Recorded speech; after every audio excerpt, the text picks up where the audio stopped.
Bonjour à toutes et à tous, je suis ravi de vous retrouver aujourd'hui pour parler bande dessinée et aujourd'hui on va parler du nouvel ouvrage de Amazing Amazian. Si vous me suivez sur Instagram ou si vous suivez régulièrement la chaîne, vous avez forcément entendu parler de lui. Il sort son nouvel ouvrage dans sa ciné-trilogie consacrée à Francis Ford Coppola.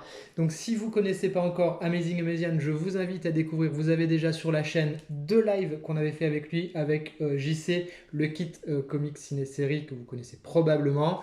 Amazing Amazian donc signe ici la fin de sa première ciné-trilogie. Il avait écrit auparavant cette pavasse sur Martin Scorsese. Voilà, un petit bijou. Je vous montre rapidement comme ça, deux, trois trucs. J'ai remarqué qu'il n'y avait pas de chronique sur la chaîne sur le Scorsese, mais il y a sur la chaîne une chronique sur le Quentin Tarantino, ouvrage par lequel moi j'ai découvert Amazing Amazian. Je m'étais absolument régalé, c'est absolument délicieux et on va voir pourquoi ça continue d'être toujours aussi bon avec ce dernier tome de cette première trilogie, parce que j'espère sincèrement qu'il y en aura d'autres et je rêve déjà à d'autres auteurs, mais on verra ça à la fin de la vidéo. Donc voilà, donc là on parle de Francis Ford Coppola, vous le connaissez forcément pour sa trilogie du Parrain, vous le connaissez forcément pour Apocalypse Now. D'ailleurs, je vous montre tout de suite, voilà les premières pages. Donc on est sur un beau bébé, on est sur 224 pages, ça vaut 20,90 € le petit billet bleu, très sympa. Donc comme je l'avais déjà dit dans mes précédentes vidéos, à s'offrir ou à offrir, c'est vraiment un cadeau idéal. Et on va être du point de vue de Francis Ford Coppola qui va raconter l'histoire de sa vie et de son œuvre. Et c'est toujours, comme à son habitude, extrêmement bien documenté, c'est bourré de références, c'est bourré d'anecdotes, c'est super intéressant. Alors déjà, si vous aimez Francis Ford Coppola, vous allez forcément aimer cet ouvrage-là. Si vous aimez le cinéma, vous allez forcément découvrir et apprendre des trucs parce que c'est absolument dingo. Donc, il revient sur tout le départ, sur le début de sa vie, son enfance, etc. Comment il est tombé dans le cinéma. Alors, il a toujours son parti pris graphique à lui, il faut savoir, mais je vous invite à aller voir les différents lives. Amazing Amazian est quelqu'un qui a été nourri à la culture pop américaine, aux comics, donc son ouvrage c'est à la fois de la BD, mais de forte inspiration comics dans son trait, dans ses planches, dans sa façon de découper et de raconter les histoires.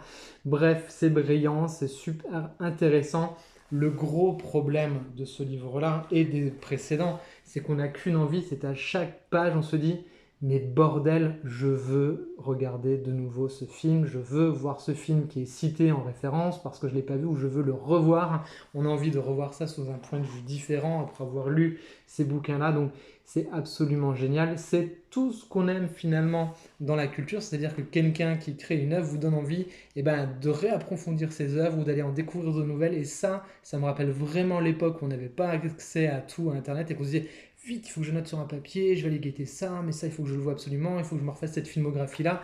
On est vraiment dans cette puissance de partage de la culture et c'est vraiment à l'image de Amazing Amazian qui, je vous invite vraiment à regarder les lives, va vous passionner parce que c'est quelqu'un de passionnant. Et voilà, moi c'est tout ce que j'aime, le partage et la transmission de la culture, les échanges en toute modestie, jamais en étalant les références comme on étale de la confiture sur une tartine. Non, on est vraiment dans l'envie de partager, l'envie de passer, de découvrir et d'échanger des choses. Donc c'est vraiment extra. L'ouvrage en lui-même se lit extrêmement bien, c'est hyper fluide. Vous allez être pris dans le truc parce que c'est sous les mots de Francis Ford Coppola. Alors bien sûr, c'est une fiction, mais inspirée de toute la recherche documentaire qui a été faite. Et c'est absolument dingue quand on voit ces parcours de vie, tout ce qui se passe autour de la jeunesse des films. Enfin, franchement, c'est. Je vais pas vous spoiler parce qu'il y a trop d'anecdotes. C'est vraiment du pur plaisir à chaque fois. Donc, vraiment, si vous êtes des amoureux de cinéma, vous pouvez y aller les yeux fermés. Il n'y a pas de problème. Moi, je rêve maintenant des prochaines trilogies. Alors, forcément, j'adorerais voir un truc sur De Palma, j'adorerais voir un truc sur Michael Mann, j'adorerais voir un truc sur Kubrick, sur Carpenter. Enfin, il y a tellement de réalisateurs brillants et géniaux qu'on se dit, voilà, là, on a une première belle partie de cinéastes qui sont abordés dans ces titres-là. Et voilà, moi j'ai envie de lire la suite parce que je suis un amoureux de cinéma et ça me motive en plus à revoir les films. D'ailleurs, j'ai relancé Le Parrain forcément parce que j'avais envie de me replonger dedans et notamment parce que, je vous le dis dans cette vidéo, on va de nouveau faire un live avec JC pour échanger avec Amazing Amazian sur la jeunesse de ce titre et peut-être ses futurs projets. Voilà, si vous ne connaissez pas encore ces titres-là, franchement, je ne peux que vous les recommander. C'est du souple, hein, comme vous l'avez vu, mais 20,90 € et du beau papier, belle qualité d'édition. Franchement, si vous êtes fan de cinéma, vous pouvez y aller les yeux fermés, franchement, c'est du pur bonheur. Voilà, si vous découvrez la chaîne par cette vidéo, vous pouvez vous abonner, ça fait grave plaisir. Mais en tout cas, je vous invite à liker, partager et commenter, qu'on puisse un petit peu discuter de cinéma, ça me fait bien plaisir. Et d'ailleurs, sur Insta, tous les soirs, je fais un quiz sur les films. Voilà, donc n'hésitez pas à me rejoindre sur mes différents réseaux sociaux. Et moi, je vous dis à très vite pour une prochaine vidéo. Bye bye.